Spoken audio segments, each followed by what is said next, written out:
पूरक हैं या एक दूसरे के धुर विरोधी, जैसा कि एक माहौल वर्तमान में क्रिएट किया जा रहा है? आप अपने विचार किस तरह से इन तीनों के बारे में रखेंगे?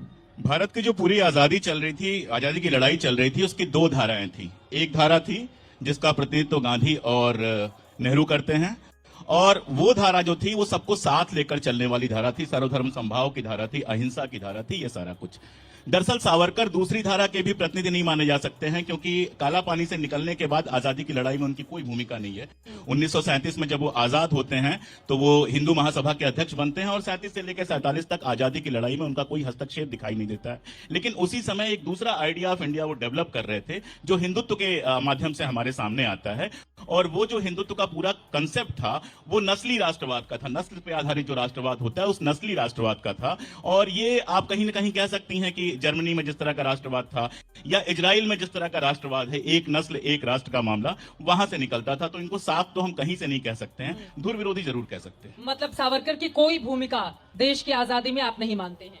देश की आजादी में हर उस आदमी की भूमिका है जो 1 घंटे के लिए भी जेल गया, जो 1 घंटे के लिए भी किसी मूवमेंट में गया। सावरकर 10 साल जेल में रहे, तो ये कहना कि सावरकर की कोई भूमिका नहीं है, ये कृतज्ञता होगी। मैं इस भाषा में बात नहीं करता हूं। वो जेल गए, उन्होंने एक जमाने में लड़ाई लड़ी। सबसे बड़ी भूमिका तो मैं ये मानता हूं कि 1857 पर पहली हिंदी में शानदार किताब आई, मराठी में लिखी थी लेकिन वो हिंदी में अनुवाद हुई, और इंग्लैंड में रहने का पूरा फायदा उठाया उन्होंने। 1857 के जब 50 साल पूरे होते हैं तो वहां पर कार्यक्रम किया जिसमें 25-26 लोग गए। अगर 2-2.5 लोग जाते तो भी मैं उसको बहुत महत्व देता, क्योंकि लंदन में बैठ के 1857 के समर्थन में करना एकदम से बड़ी बात थी। नहीं प्लीज सर, सामने मैं बैठी हूँ यहाँ पर, आप अपनी बात करें। नीचे से नहीं सर, डिस्टर्ब होगा बार बार। आप अपनी बात करें। मैं बोल लूं? आप बता दीजिए, प्लीज बता दीजिए। आप जो कह रहे थे कह लीजिए, कोई दिक्कत नहीं, एकदम नॉर्मल बात करो। मैंने जो कोट किया है वो ब्रिटिश गुप्तचर जो रिपोर्ट है, वहां पे ब्रिटिश गवर्नमेंट की जो रिपोर्ट थी उस कार्यक्रम पे, उसमें 26 लोग लिखा हुआ है। और मैं फिर कह रहा हूं कि अगर 2.6 लोग भी गए होते तो भी मैं सलाम करता इस हिम्मत को कि आप इंग्लैंड में बैठकर ऐसा कार्यक्रम कर रहे हैं। मैं बहुत साफ कह रहा हूं। लेकिन 2 सावरकर हैं, एक जेल में जाने से पहले और एक माफिया मांगकर जेल से रिहा होने के बाद। जो पहले सावरकर हैं वो मेरे लिए भी सम्माननीय है, वो हर भारतीय के लिए सम्माननीय है। लेकिन दुर्भाग्य से जो दूसरे सावरकर हैं जो जेल से बाहर निकल के आते हैं, उनकी आजादी में तो भूमिका छोड़ दीजिए, और उनकी देश के धार्मिक ध्रुवीकरण में वैसी ही भूमिका है जैसी मोहम्मद अली जिन्ना की भूमिका थी। संगीत रागी जी, आप लोग सावरकर को जिस रूप में लेकर चलते हैं, और वर्तमान में भी उसके नाम पर वोट की पॉलिटिक्स बहुत हो रही है। अशोक जी कह रहे हैं कि वो सावरकर जो जेल गए और माफी मांगकर जो बाहर आए, दोनों में जमीन आसमान का फर्क रहा। देखिए, गांधी का और नेहरू का विश्लेषण जो है इस देश में अतिरंजना का शिकार है, और सावरकर का विश्लेषण जो है वो घृणा और हिंसा का शिकार हुआ, जिसे हम कह सकते हैं वैचारिक हिंसा, जिसमें वैचारिक दरिद्रता भी दिखती है।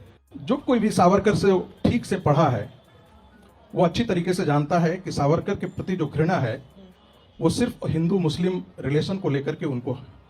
गांधी चाहते थे, गांधी की ऐसी राय थी और उनका विश्लेषण था कि जब तक हिंदू और मुसलमान दोनों साथ नहीं आते हैं तब तक स्वतंत्रता नहीं जीती जा सकती, और स्वतंत्रता की लड़ाई हम यदि लड़ भी लेते हैं तो वी विल हैव टू पे ए हेवी कॉस्ट। सावरकर इससे ठीक उलट थे।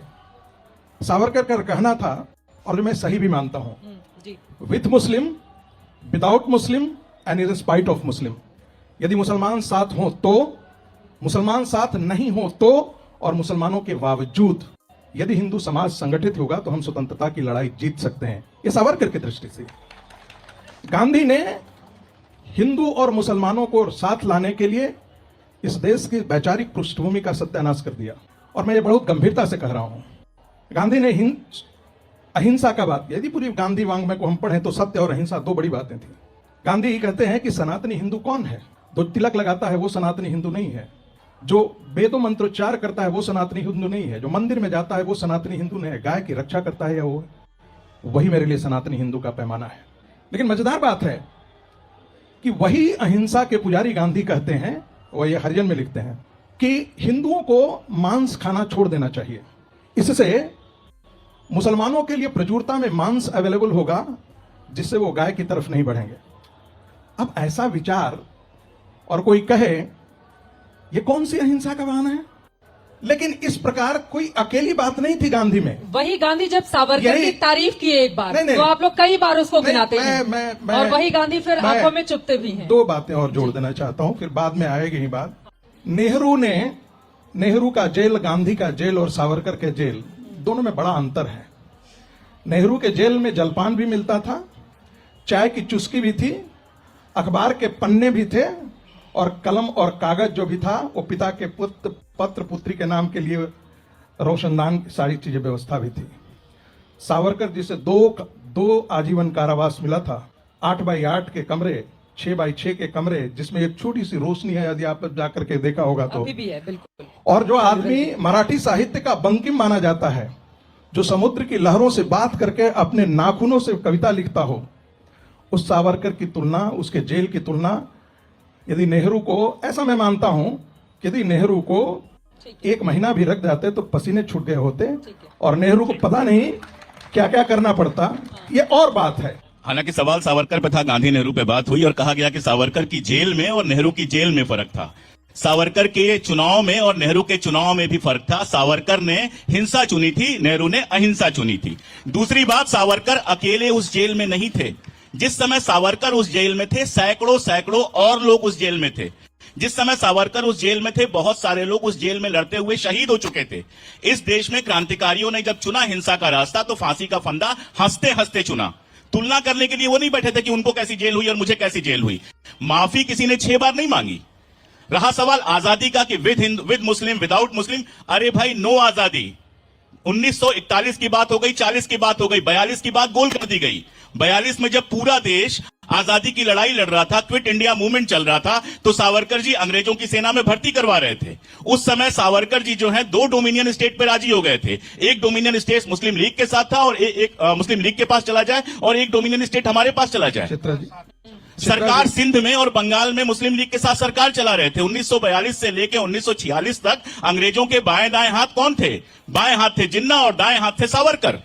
तो यहां अंग्रेजों की लड़ाई, नहीं, चित्रा जी देखिए, अगर आप बीच में डिस्टर्ब करेंगे तो फिर मैं लगातार बीच में डिस्टर्ब करना शुरू करूंगा और आपको समझ में आ गया होगा आवाज मेरी भी बहुत ऊंची है।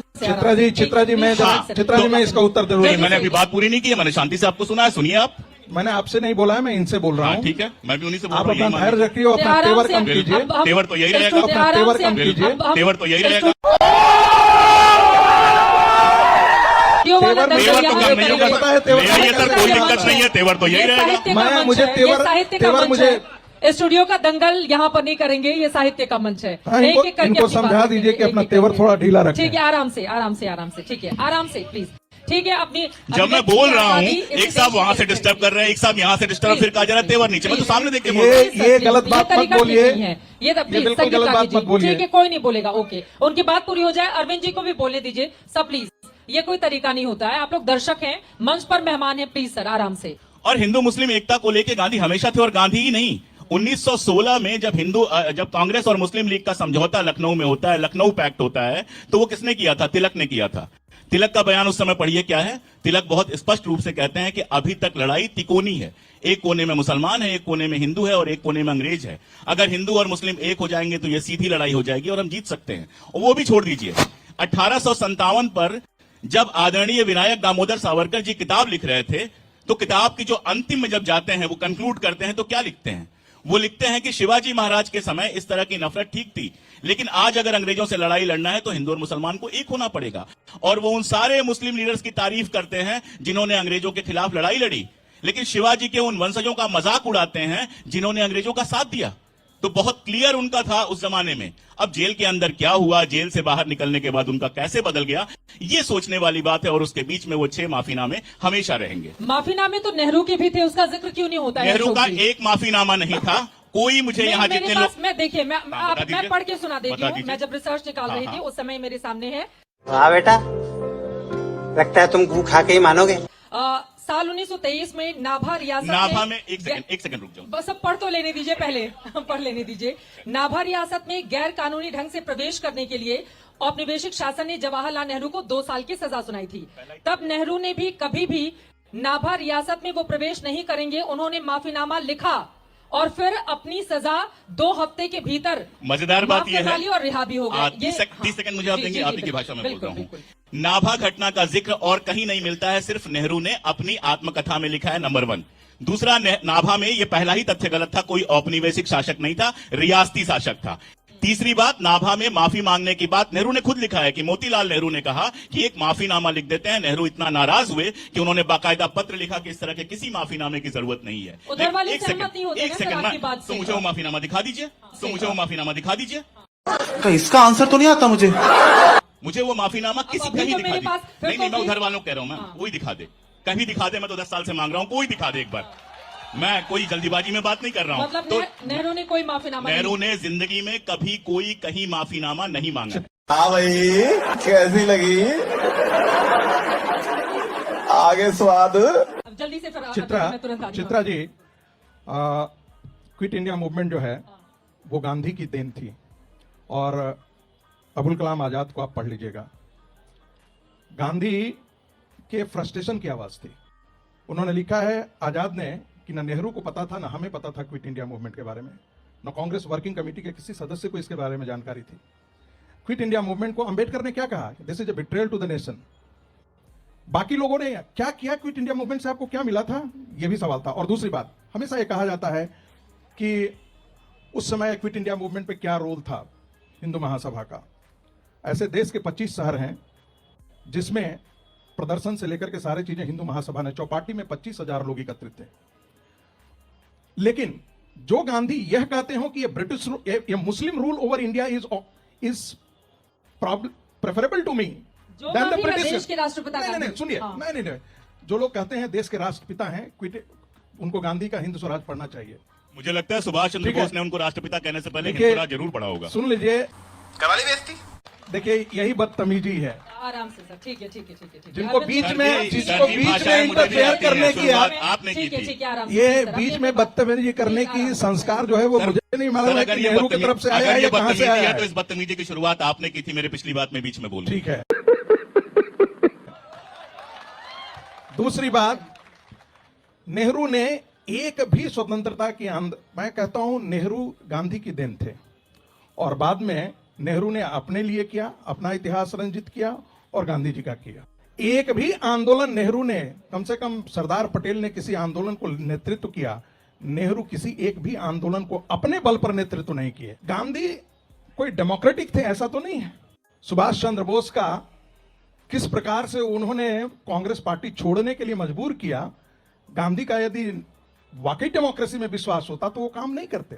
ये सबको पता था कि आजादी की लड़ाई के समय जो कॉन्स्टिट्यूएंट असेंबली बनेगा वो एक ढंग से पार्लियामेंट के तौर पे काम करेगा, और जो कांग्रेस का अध्यक्ष होगा वो जो है वो प्रधानमंत्री के पद तक जाएगा। उस समय भी कांग्रेस की कितनी वर्किंग कमेटी के लोग थे जो नेहरू के साथ थे। गांधी की जिद ने नेहरू पैदा किया, और नेहरू की जिद ने जिस देश को हमें ला करके खड़ा किया वो हम सबके सामने है। दूसरी बात, गांधी ने रिलीजियस इस्लाम को, जो एक रेडिकल इस्लाम था जो दुनिया में आज भी नफरत पैदा करता है, उसको रिलीजियस हिंदुइज्म से रिस्पॉन्ड करने की कोशिश की। सावरकर ने उस रिलीजियस इस्लाम को, उस रिलीजियस और पॉलिटिकल इस्लाम को पॉलिटिकल हिंदुत्व से काउंटर करने की कोशिश की।